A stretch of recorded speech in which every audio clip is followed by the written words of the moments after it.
आज हम एक ऐसी कहानी में उतरेंगे जो प्राचीन भारत की है, एक आध्यात्मिक क्रांति की कहानी।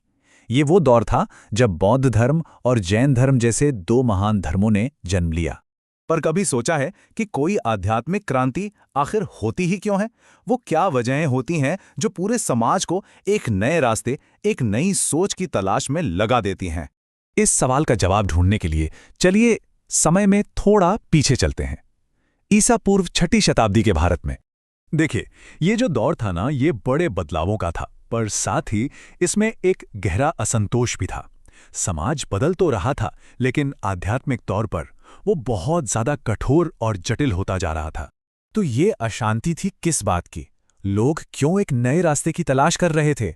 असल में समाज में वैदिक कर्मकांडों का बोलबाला था। पशुओं की बलि बहुत महंगी पड़ती थी और ब्राह्मणों की शक्ति भी लगातार बढ़ रही थी। इन सब ने मिलकर एक बेचैनी का माहौल बना दिया था। अब इस असंतोष की जड़ें बहुत गहरी थीं। एक तरफ तो देखिए, बड़े बड़े राज्य जिन्हें महाजनपद कहते थे, वो उभर रहे थे, व्यापार बढ़ रहा था, शहर फैल रहे थे। लेकिन दूसरी तरफ वही महंगा कर्मकांड, पशु बलि और एक बहुत ही सख्त जाति व्यवस्था का बोझ था। लोगों के मन में बदलाव की एक जबरदस्त इच्छा जाग रही थी। और इसी उथल-पुथल के बीच जो सबसे पहले बड़े जवाब सामने आए, उनमें से एक था जैन धर्म। ये महावीर की शिक्षाओं पर आधारित था, कठोर तपस्या का मार्ग। महावीर का जीवन अपने आप में ज्ञान की तलाश की एक जबरदस्त कहानी है। वो 599 ईसा पूर्व में कुंडग्राम में पैदा हुए, लेकिन 30 साल की उम्र में उन्होंने सब कुछ, सांसारिक जीवन त्याग दिया।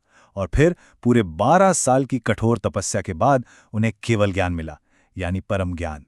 तो ये केवल ज्ञान है क्या चीज? देखिए, जैन धर्म में ये ज्ञान की वो सबसे ऊंची अवस्था है जहां इंसान को हर चीज का ज्ञान हो जाता है, और यही ज्ञान उसे जन्म और मृत्यु के चक्र से हमेशा के लिए आजाद कर देता है। महावीर का यही अंतिम लक्ष्य था। और इसी ज्ञान के आधार पर जैन धर्म के ये 5 महाव्रत बने। अहिंसा यानी किसी को चोट ना पहुंचाना, सत्य, अस्तेय यानी चोरी ना करना, अपरिग्रह यानी जरूरत से ज्यादा जमा ना करना, और ब्रह्मचर्य, ये सब मिलकर एक अनुशासित जिंदगी की नींव रखते हैं। जैन धर्म ने उस समय की पुरानी व्यवस्था को सीधी चुनौती दी। इसने वेदों के अधिकार को नहीं माना, पशु बलि को गलत बताया और जाति के आधार पर ऊंच नीच को पूरी तरह से नकार दिया। इसकी जगह इसने कर्म, पुनर्जन्म और आत्म अनुशासन से मोक्ष पाने के रास्ते पर जोर दिया। अब आते हैं दूसरे बड़े समाधान पर, जो था बौद्ध धर्म। इसने एक अलग रास्ता दिखाया, मध्यम मार्ग का। और ये कहानी शुरू होती है राजकुमार सिद्धार्थ की यात्रा से। जरा सोचिए, एक राजकुमार सिद्धार्थ जो महलों में पले बढ़े, लेकिन 29 साल की उम्र में जब उन्होंने पहली बार एक बूढ़ा आदमी, एक बीमार व्यक्ति, एक शव और एक सन्यासी को देखा, तो उनकी दुनिया ही बदल गई। उन्होंने महल छोड़ दिया और 35 की उम्र में बोध गया में ज्ञान प्राप्त करके वो बुद्ध बन गए। बुद्ध ने अपना जो पहला उपदेश दिया वो सारनाथ में था। इसे कहते हैं धर्मचक्र प्रवर्तन।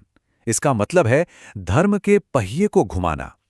ये सिर्फ एक उपदेश नहीं था, यहीं से बौद्ध धर्म की शिक्षाओं की एक नई लहर शुरू हुई। बौद्ध धर्म की पूरी इमारत आप कह सकते हैं इन 4 आर्य सत्यों पर खड़ी है। पहला सत्य जीवन में दुख है। दूसरा, उस दुख का कारण है हमारी इच्छाएं। तीसरा और सबसे जरूरी, इस दुख को खत्म किया जा सकता है। और चौथा, इसे खत्म करने का एक रास्ता भी है, जिसे अष्टांगिक मार्ग कहते हैं। तो ये अष्टांगिक मार्ग सिर्फ कोई फिलॉसफी नहीं थी, ये ज्ञान पाने का एक प्रैक्टिकल गाइड था। इसमें सही नजरिया, सही इरादा, सही बोल, सही काम, ऐसी 8 बातें शामिल हैं। ये जिंदगी जीने का एक बैलेंस्ड और होशपूर्ण तरीका है। तो यहां हमारे सामने 2 अलग अलग रास्ते खुलते हैं, जैन धर्म और बौद्ध धर्म। दोनों एक ही समस्या का हल दे रहे थे, पर उनके तरीके अलग थे। चलिए जरा देखते हैं कि इनमें क्या कुछ एक जैसा था और क्या अलग। देखिए, दोनों ही धर्मों ने जाति प्रथा और फालतू के कर्मकांडों को सिरे से नकार दिया। दोनों ही कर्म और पुनर्जन्म को मानते थे, और दोनों ने आम लोगों की भाषा, प्राकृत का इस्तेमाल किया ताकि उनकी बात सब तक पहुंचे। लेकिन सबसे बड़ा फर्क था उनके रास्ते का। जैन धर्म में कठोर अहिंसा और तप पर जोर था, तो बौद्ध धर्म ने बीच का रास्ता यानी मध्यम मार्ग सुझाया। अब जरा इनके फैलाव पे गौर करें।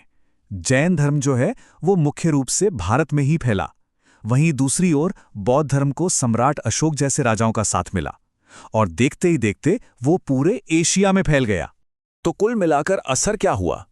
इन दोनों आंदोलनों ने मिलकर भारत का सामाजिक और आध्यात्मिक नक्शा हमेशा के लिए बदलकर रख दिया। चलिए इसके गहरे असर पर एक नजर डालते हैं। हुआ ये कि ब्राह्मणवादी सोच का दबदबा कम हुआ, समाज में सुधार की बातें होने लगी, नैतिक जीवन पर जोर दिया जाने लगा।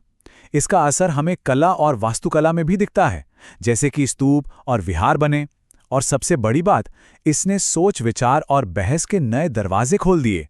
अगर एक लाइन में कहें तो ये बदलाव था सिर्फ कर्मकांड से निकलकर नैतिक दर्शन की ओर और बलि की परंपरा से हटकर करुणा की ओर। और यहीं पर आज के लिए एक बड़ा सवाल खड़ा होता है।